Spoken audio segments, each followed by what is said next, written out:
मक़तूल रमज़ान के कातलन के ख़िलाफ़ की तारीख़ साज़ फ़ैसिलो ॾिनो आहे जंहिं मुताबिक़ रमज़ान जा कातल एसिदो याक़ूब भट्टी सुहेल आराई समेत जेके जवाबदार उन खूनी वारदात में मुलवस हुआ सेशन कोर्ट जो उन्हनि जी ज़मानत रद्द करे छॾी आहे। उन सां कानून ऐं इंसाफ़ जो पलड़ो भारी थियो आहे। असां सेशन कोर्ट जे इन फ़ैसिले खे तहसीन जे निगाह सां ॾिसूं था ऐं अदालत उज़्मा जे हवाले सां असांजे दिलनि में उन जे लाइ एहतराम पैदा थियो आहे त अदालत इंसाफ़ जे तक़ाज़ाउनि खे पूरो कंदे मक़तूल रमज़ान जे कातलनि खे कानून मुताबिक़ उन्हनि सां वर्ताव कंदे उन्हनि जी गिरफ़्तारी जो हुकुम ॾिनो आहे। हाणे आउं सम्झां थो त हिन वक़्तु ठटे ज़िले जे SP शबीर सेठार साहिब जी इहा ज़िम्मेवारी ठहे थी त जॾहिं अदालत सभिनी कातलनि ऐं ॾोहारियुनि जा ज़मानतूं रद्द करे छॾियूं आहिनि तॾहिं SP साहिब उन्हनि जवाबदारनि खे हाणे गिरफ़्तार करे जेके जवाबदार हाई कोर्ट मां हिफ़ाज़ती ज़मानत वठी आया ऐं पोइ गला खोले हलंदा रहिया सेशन कोर्ट में उन्होंने रुजू कयो ज़मानत जे लाइ। हिकिड़ी पेशी ते जॾहिं उहे आया उन खां पोइ अदालत उन्हनि खे 2 मौक़ा फ़राहम कया पर कानून ते ठठोल कंदे कानून जो मज़ाक उॾाईंदे उहे अदालत में पेश न थिया ऐं अदालत सगोरीअ जे तक़दुस खे उन्हनि पामाल कयो।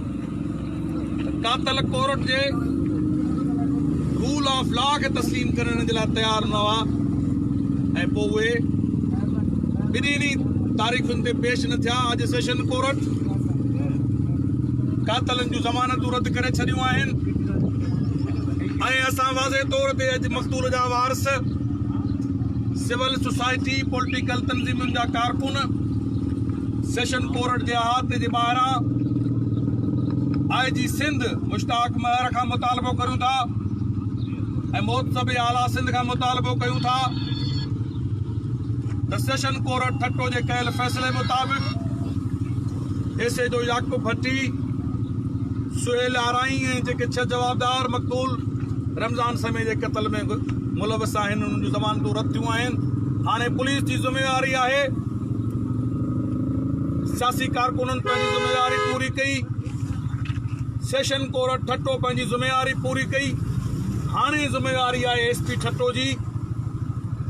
ऐं पुलिस इंतज़ामिया ठट्टो जी ज़िम्मेवारी आहे त उहा ॾोहारियुनि खे गिरफ़्तार करे उन्हनि खे कैफ़र किरदार ताईं पहुचाए। इहा बि उमेद अथऊं त जहिड़े नमूने सां सेशन कोर्ट ठट्टो ॾोहारियुनि जूं ज़मानतूं रद्द कयूं आहिनि जेकॾहिं उहे हाई कोर्ट में विया त हाई कोर्ट जा मौजूद जज साहिबान कानून जो मान मथां रखंदे ॾोहारियुनि खे साॻी तरह सां उन्हनि जूं ज़मानतूं रद्द कंदा पर पुलिस जी ज़िम्मेवारी ठहे थी कानून मुताबिक़ पुलिस जी ज़िम्मेवारी ठहे थी त उहा हाणे जवाबदारनि खे गिरफ़्तार करे छो जो SP ठट्टो साहिब वटि हाणे को जवाब न बचियो आहे। कल्ह त असांखे इहो बि चयो वियो त जवाबदार हिफ़ाज़ती ज़मानत वठी आया आहिनि हाणे उन्हनि गिरफ़्तार कीअं करियूं पर हिन वक़्तु जेका सूरत हाल आहे उहा इहा आहे त हिफ़ाज़ती ज़मानत जो वक़्तु वियो सेशन कोर्ट ठट्टो उन्हनि जा ज़मानतूं रद्द करे छॾियूं आहिनि। इन करे पुलिस जी इहा आइनी कानूनी इख़लाक़ी तरह ज़िम्मेवारी ठहे थी त कातिल कहिड़ी बि कुंड में हुजनि एसिदो याक़ूब भट्टी ऐं जेके बि जवाबदार आहिनि उहे कहिड़े बि कुंड में हुजनि उनखे गिरफ़्तार करे ऐं कोर्ट सगोरीअ जे हुकुम मुताबिक़ उन्हनि खे पेश करे। असां सम्झंदासीं त पोइ इहो को आहे सो कानून ऐं इंसाफ़ जे नाले का शइ मौजूदु आहे। ॿी सूरत में अवाम जो कानून ऐं इंसाफ़ जे मथां अॻे ई एतमाद खजियल आहे ऐं ॿीहर जेकॾहिं सेशन कोर्ट जे अॼोके ज़मानतूं रद्द करण वारे फ़ैसिले खां पोइ बि ॾोहारी गिरफ़्तार नथा थियनि त असां सम्झंदासीं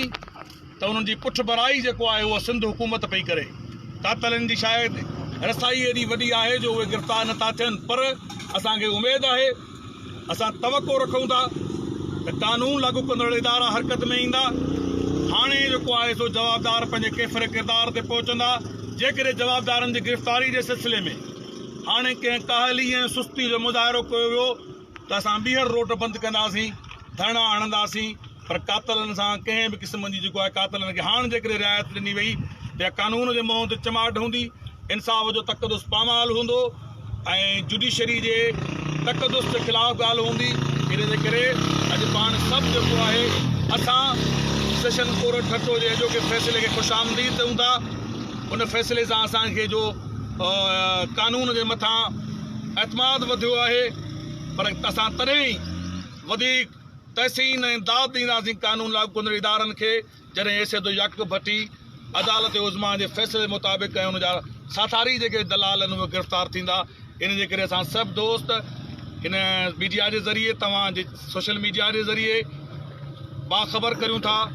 हिन मुल्क जे सरकार खे कानून जे हुक्मरानी क़ाइमु करण जी दावा कंदड़नि खे सेशन कोर्ट जे अॼोके फ़ैसिले मुताबिक़ त हाणे जवाबदारनि खे फौरी तौर गिरफ़्तार करे उन्हनि खे जेल हवाले कयो वञे ऐं इंसाफ़ जो अलम जेको आहे उहो असां बुलंद कयो आहे। ऐं जेकॾहिं